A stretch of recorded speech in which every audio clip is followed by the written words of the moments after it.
Catequesis del Papa Francisco, la pasión por la evangelización, el celo apostólico del creyente, 15 testigos. El venerable Matteo Ricci.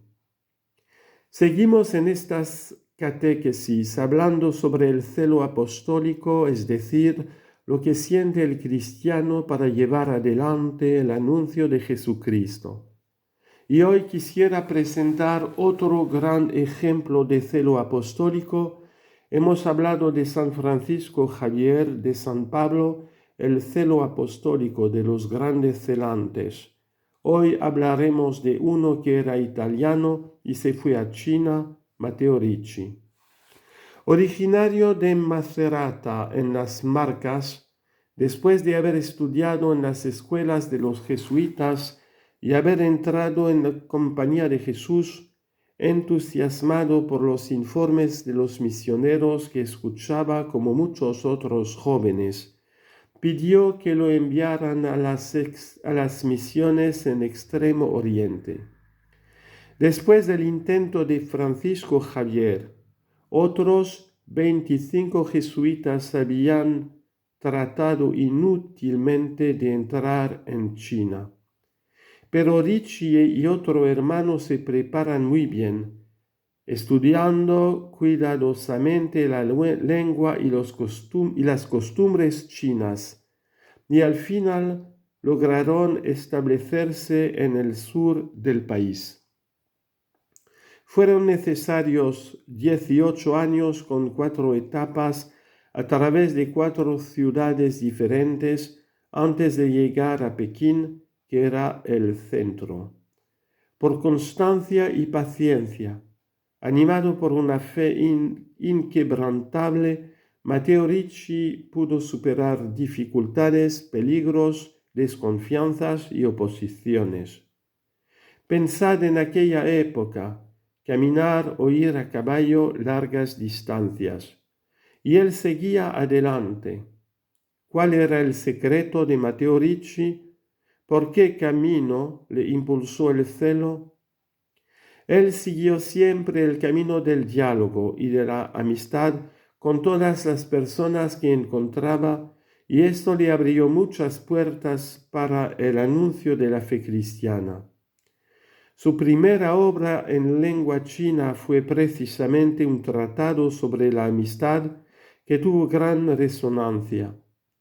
Para entrar en la cultura y en la vida china, en un primer momento se vestía como los bonzos budistas, según la costumbre del país, pero después entendió que la mejor forma era de asumir el estilo de vida y los vestidos de los literatos como los profesores universitarios, y se vestía como ellos. Estudió de forma profunda sus textos clásicos para poder presentar el cristianismo en diálogo positivo con su sabiduría confuciana y con los usos y las costumbres de la sociedad china. Y esto se llama una actitud de inculturación. Este misionero supo inculturar la fe cristiana en diálogo con los padres antiguos, con la cultura griega. Su óptima preparación científica suscitaba interés y admiración por partes de los hombres cultos, empezando por su famoso Mapa Mundi, el mapa del mundo entero entonces conocido, con los diferentes continentes, que por primera vez revela a los chinos una realidad exterior a China más amplia de lo que hubieran imaginado. Les muestra que el mundo es más grande que China, y ellos lo entendían porque eran inteligentes. Pero también los conocimientos matemáticos y astronómicos de Ricci y de los misioneros que le acompañaban contribuyeron a un encuentro fecundo entre la cultura y la ciencia de Occidente y de Oriente, que viviera entonces uno de sus momentos más felices, en el siglo del diálogo y la amistad. De hecho, la obra de Matteo Ricci nunca hubiera sido posible sin la colaboración de sus grandes amigos chinos con los famosos Dr. Pablo Xu Guangqi y Dr. León Li Zizao. Sin embargo, la fama de Ricci como hombre de ciencia no debe oscurecer la motivación más profunda de todos sus esfuerzos, es decir, el mundo del Evangelio. Continuaba con el diálogo científico con los hombres de ciencia, pero al mismo tiempo daba testimonio de la propia fe del Evangelio. La credibilidad obtenida con el diálogo científico le daba autoridad para proponer la verdad de la fe y de la moral cristiana, de la que habla de forma profunda en sus principales obras chinas, como El verdadero significado del Señor del cielo, así se llama ese libro. Además de la doctrina, con su testimonio de vida religiosa, de virtud y de oración. Estos misioneros rezaban, iban a predicar, se movían, hacían gestos políticos, todo lo que quieran, pero rezaban. Es la oración la que alimenta la vida misionera, una vida de caridad, y ayudar a los otros, a los humildes, con total desinterés por honores y riquezas, lo que inducía a muchos de sus discípulos y amigos chinos a acoger la fe católica, porque veían un hombre tan inteligente, tan sabio, tan astuto en el buen sentido de la palabra, para llevar adelante las cosas, y tan creyente que decía: eso que predica es verdad, porque lo dice una personalidad que da testimonio. Testimonia con su propia vida lo que anuncia. Esta es la coherencia de los evangelizadores. Y esto nos toca a todos nosotros, cristianos que somos evangelizadores. Puedo decir el credo de memoria, puedo decir todas las cosas que creemos, pero si mi vida no es coherente con lo que profeso, no sirve de nada. Lo que atrae a las personas es el testimonio de coherencia.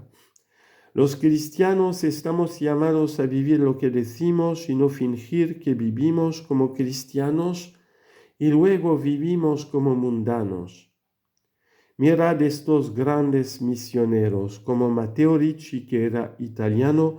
Mirando estos grandes misioneros, veréis que la fuerza más grande es la coherencia. Son coherentes.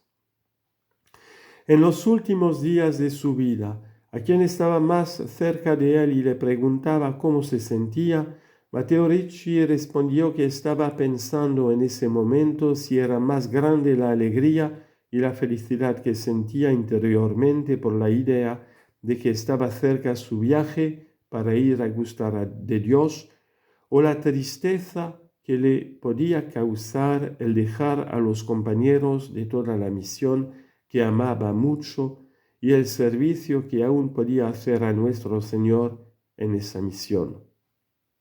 Es la misma actitud del apóstol Pablo, que quería irse con el Señor, encontrar al Señor, pero me queda para serviros. Matteo Ricci murió en Pekín en 1610 a los 57 años, un hombre que dio toda su vida por la misión. El espíritu misionero de Matteo Ricci constituye un modelo vivo actual. Su amor por el pueblo chino es un modelo, pero lo que representa un camino actual es su coherencia de vida. El testimonio de su vida como cristiano. Él llevó el cristianismo a China. Él es grande, sí, porque es un gran científico.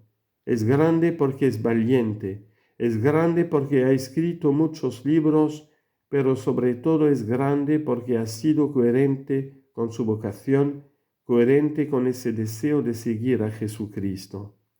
Hermanos y hermanas, hoy cada uno de nosotros, preguntémonos dentro, ¿Soy coherente o soy un poco así así?